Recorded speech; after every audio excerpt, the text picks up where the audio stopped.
Witch of Jasmine, and welcome back to my channel. Today I have a reading for Aries moons. How you guys doing? I hope you're doing well. We've got some freshly cleansed cards right here. There we go. I mean, of course I cleanse my cards between every use, but they still kind of, I don't know, there's still times when like they need just like a rinse versus like a full-on scrub and a soak. You know what I mean? Metaphorically speaking, of course. Oh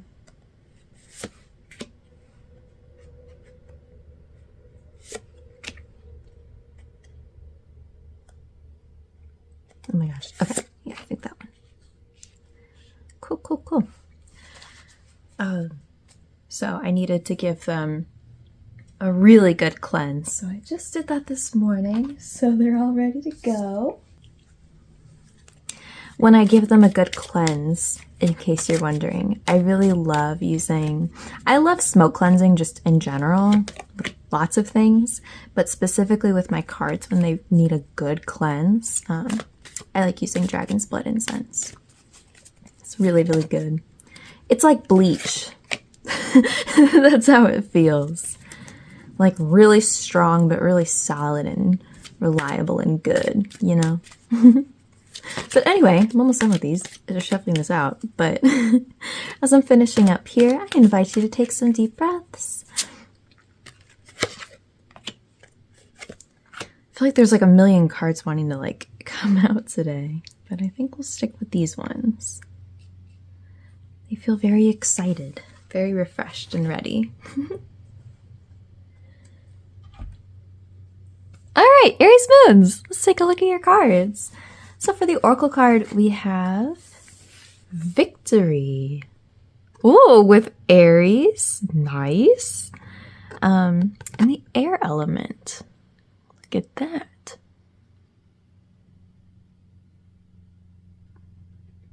All right, let's take a look at your cards, the tarot cards. We've got Five of Wands,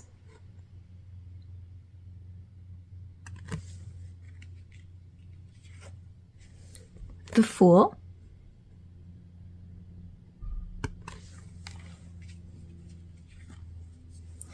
Queen of Cups reversed,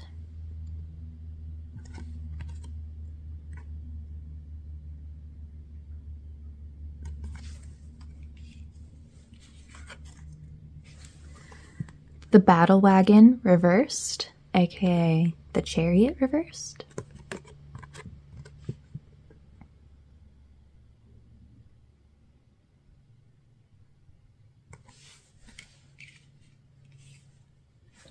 Queen of Wands,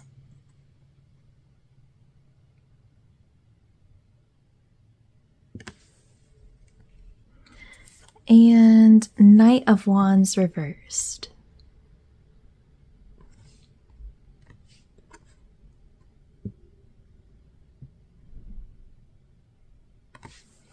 Okay, and then we will flip over this card whenever I feel like it's time to flip it over.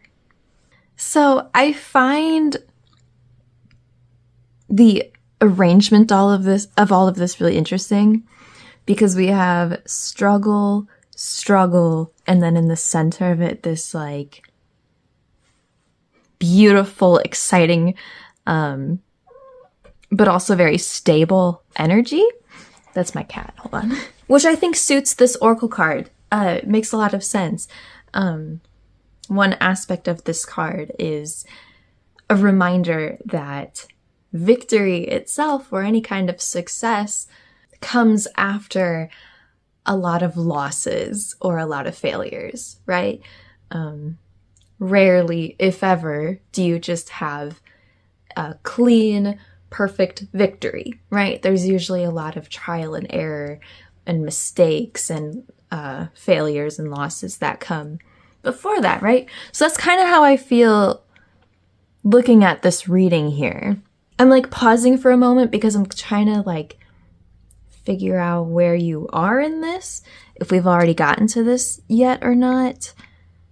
but I don't think that's super clear to me. I think that's obviously, given that this is a general reading, you'll just kind of have to fit yourself in wherever you are in this timeline. Not that there is much of a timeline, but just the situation itself. So I actually think I want to start over here. We have the Queen of Cups reversed with the Knight of Wands reversed. Queen of Cups reversed is somebody who's really struggling with their emotions, controlling them in whatever sense. And Knight of Wands reversed is wildfire energy. I usually describe the Knight of Wands as like upright. It's like a controlled fire, right? A lot of really productive energy, you know, channeled in a very productive way. But Knight of Wands reversed is like that fire getting out of hand. And when a fire gets out of hand, it can spread very badly, very quickly. So, but that essentially means with the Knight of Wands reversed in tarot, it's misdirected energy, just a bunch of energy that doesn't quite know where to go and can end up being kind of destructive. So given that we have the Queen of Cups reversed above it, that leads me to believe that that's in relation to your emotions. You're struggling to get a good handle of them. Actually, you know what? Now that I'm like saying this out loud though, I think that this and this struggle and this struggle, which we'll get to, are things that are, number one, things that you're struggling with right now and maybe preventing you from getting to this. I feel like you're really close to the victory, but you just need like this last like push to get there. I'm kind of jumping around, but just to kind of frame what I'm talking about in this reading. So number one, the things you need to figure out and deal with and learn to manage and get through before you can get to this victory. But it's also like specifically lessons that are really, really important for you to learn with this, right? Like there's a reason why you're struggling with it. And it's because it's something you need to learn and understand. And it'll propel you to the next thing as we talk about that. So anyway, one of these lessons that I feel you need to learn right now is how it makes me think of the concept of spiraling, right? Like you feel one sort of way, maybe you're upset about something, but then it spreads and all of a sudden your response to it is no longer super proportional to what happened or just bigger than it needs to be, right? I think that this is what this is referring to. I think that might be something you might want to consider. So then here we have this Five of Wands with the Battle Wagon reversed, aka the Chariot reversed. Five of Wands is about like petty bickering type of energy. Like this card depicts it really well, right? Like you have these five people who are all doing their little project here, making their little potion or whatever it is they're doing. And they're like arguing, right? Everybody thinks that we should be doing something different, right? Like she wants to do something with the frog. She wants to do something with the herbs, whatever, you know. So it's kind of like fighting about these things, but it's specifically like really petty, dumb things, right? Or specifically about having control of the situation, right? Oh, and I just noticed too, there's this fire over here as well on the ground.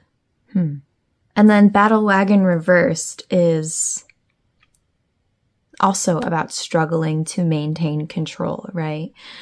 But I do feel like this is specifically in reference to other people and other people who may be in your ear telling you what to do or having certain expectations for you, things like that, that are, I feel like you might be like really getting in your head about things. Or it certainly could be more internal or both, right? kind of like, well, I feel like I should be doing it this way, but I also feel like I should be doing it this way, but I also feel like maybe it would be morally better if I did it like that, but this part of me also wants to do it that way. And just like all of these different thoughts and all of these different perspectives and like all of this just like really making you in your head, get in your head more than you need to. And I think something else that you might want to be considering, because usually with the Five of Wands, it's encouraging you to tune out that stuff a bit, right? Not that they're not worth listening to or considering, but that there's a line, right? And sometimes it just gets to be too much. And it's like, okay, well, this is my thing and I know how I want to do it and I'm going to do it my way, you know? I know what's best for me. I know what I'm looking for. And at some point, you guys need to just let me do what I'm going to do. However, a lot of times people don't leave you alone, right? So then it's about learning to tune that stuff out, which does not necessarily mean that you're being ignorant. It does not necessarily mean that you are being stubborn, right? Like I said, it's about there being a line. And when you go past the line, it ends up being more destructive and you kind of just end in this analysis paralysis. I think that's a good word for it. And just this overthinking, right? It's kind of like what we were talking about here, where these things are just bigger than they need to be. They become a lot bigger and more difficult than they need to be. But with the Chariot is very Aries energy, by the way. I think that's cute that it came up here.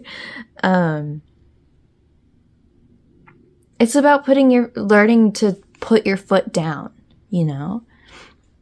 Like I just explained, it's about learning to maintain control of that, which is not inherently hurting anybody, right? It does not mean that. It's not inherently being ignorant, inherently being stubborn. Like I said, none of that at all. But I think learning to stand in that would be really, really beneficial for you, for sure. I think that's what this reading is largely encouraging you to do. But let's look at the fun part, the Fool with the Queen of Wands. I feel like the thing that you're working towards right now is about something that's going to like open up a lot of opportunities for you. I don't think that this is something that's like end game for you, like an end goal necessarily. It's kind of like going to college, right? And you're in the process of like applying or with like a job, right? Like you're working towards getting this job that you want, or working towards getting married, right? But like the point of that being that it, you know, once you get to this end goal, it's like a whole nother chapter's about to open up, right? That's what it feels like. And with this Queen of Wands here, the reason why it's important that you work on all of this now is because once you get to that next chapter of this, it'll be much easier if you already can handle these things. If you go into it with these skills and having learned these lessons versus having to learn them later when you do have this thing that you really want and the stakes are a bit higher, right? I really think that's why this is coming to you now and why it's important to learn it now, you know? Let's take a look at this card. Three of Athames. aka Three of Swords. Three of Athames has a lot to do with dusting yourself off after a really difficult situation. Likely some kind of like sudden upheaval or like something you really didn't expect to happen, or you just really, really, really didn't want to happen, but it did, you know? I think it's just a reminder that everything that I've talked about here is not about ignoring how you feel or brushing anything, all of that stuff away and pretending like it never happened, or pretending like it never bothered you or doesn't bother you or whatever. Because that just means burying your feelings, right? And that's obviously not very helpful. There's certainly maybe times where you need to just act right now and do what's best for you right now, regardless of how you feel. But that's with the expectation that it will get resolved at some other time, right? Like, buckle down, do the difficult stuff, do what you have to do right now, regardless of how you feel. But then, like, next week, take that rest, you know, or whatever. Take that time to process the emotions. Like, that still is a necessary part of all of this. I mean, I guess it's kind of saying what I talk about all the time in my readings, almost all of them, honestly, is about balance, right? Finding the middle ground. Okay, I think I'm going to leave it there. I feel like this reading was kind of dense. And I know we talked about a lot of more, like, challenging parts about all of this, but it's just one of those things where you just have to go through the difficult stuff to get to the good stuff, right? That's what this card is really all about. Besides the fact that things are looking good for you. Besides that, you have to take the ugly with the good. I think that's just life, you know? But anyways, Aries moons. If you have any questions about this, or if you'd like any part of this clarified, please let me know. You can leave a comment, or you can just reach out to me, whichever you prefer. But I'm wishing you guys lots and lots of luck with this. Lots of strength as well. And thank you so much for watching. I'll see you again soon. Bye!